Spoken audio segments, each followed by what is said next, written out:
Persipura Jayapura, sebuah nama yang tak hanya dikenal di Papua, tapi juga di seluruh Indonesia. Sepak bola bukan sekedar olahraga bagi masyarakat Papua, tetapi sudah menjadi darah dan nafas kehidupan. Di balik warna hitam dan warna putih terdapat sejarah panjang penuh dengan kejayaan yang membanggakan. Sejak didirikan pada tahun 1963, Persipura telah meraih berbagai prestasi luar biasa yang membawa nama Papua ke puncak kejayaan sepak bola tanah air. Tim yang dikenal dengan julukan Mutiara Hitam ini sudah menorehkan banyak gelar, baik di liga domestik maupun internasional.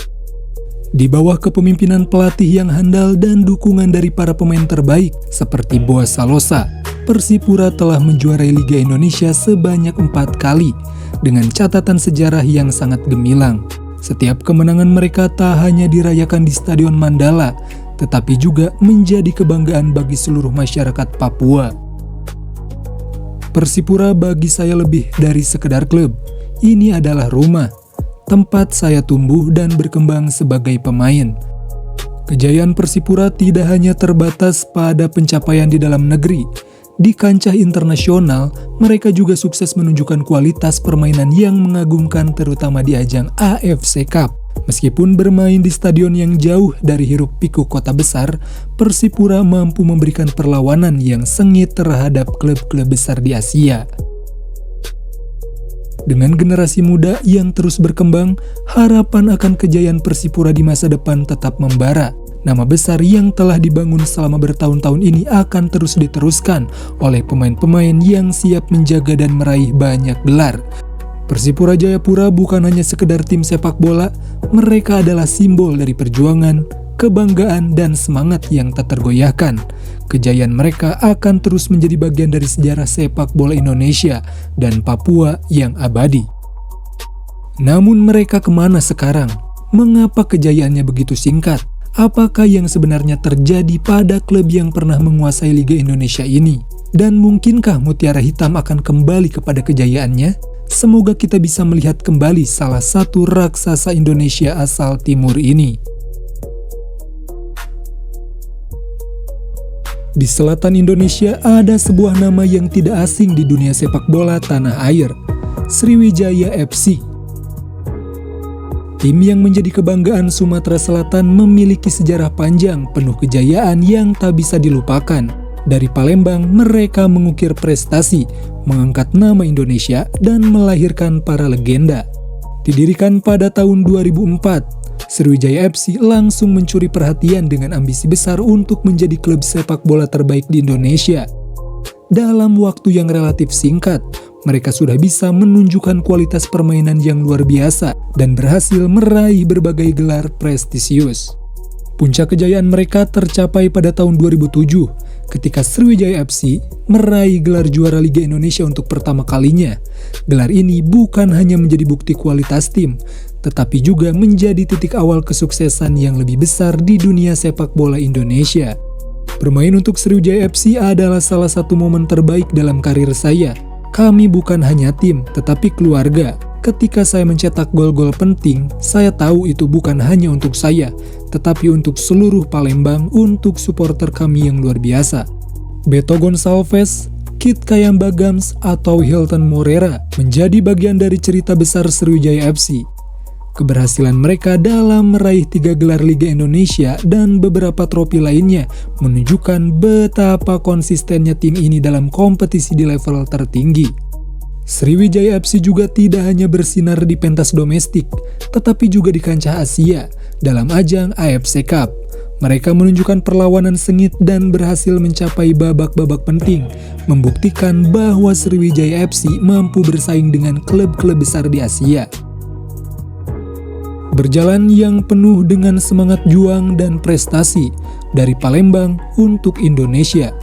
Kejayaan mereka akan terus menginspirasi dan menjadi bagian dari sejarah sepak bola tanah air yang tak akan pernah terlupakan.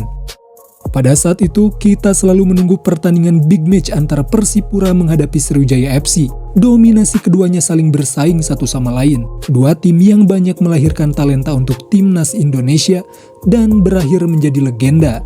Sama seperti halnya Persipura, apakah tim ini akan kembali ke kasta tertinggi Liga Indonesia dan menjadi dominasi meramaikan sepak bola tanah air?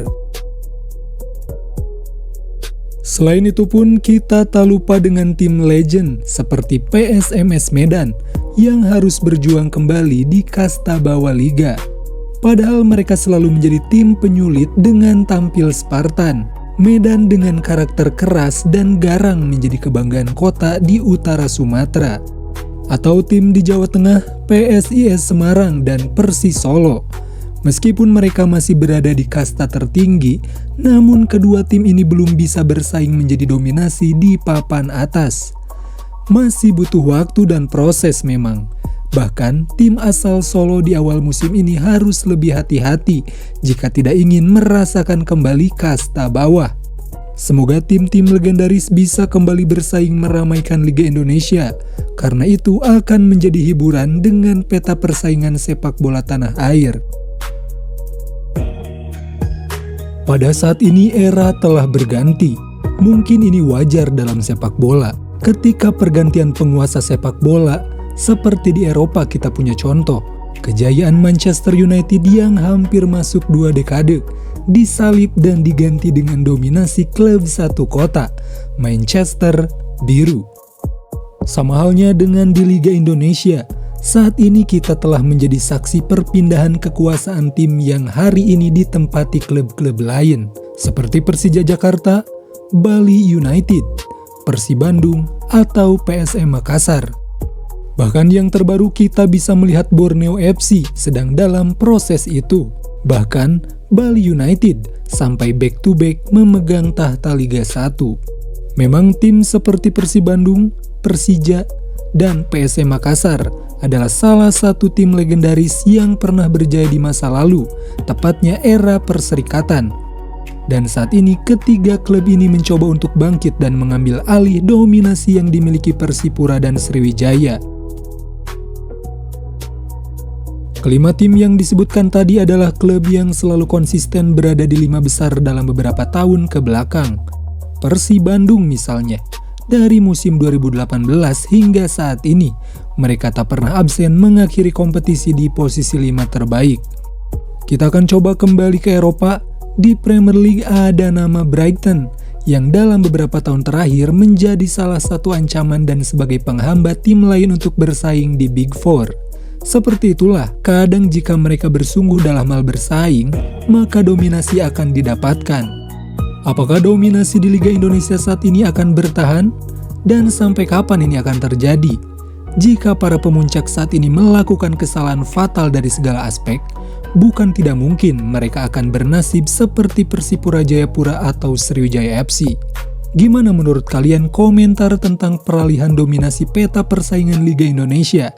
Apakah kalian punya pendapat lain tentang ini? Coba kita diskusi di kolom komentar. Liga 1 Indonesia sebuah kompetisi yang tak hanya menyuguhkan aksi di lapangan, tetapi juga penuh emosi dan drama.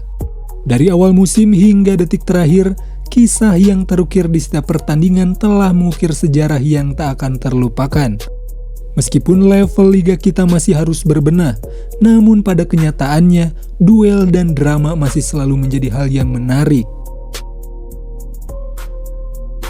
Oke, mungkin segitu dulu konten kita kali ini.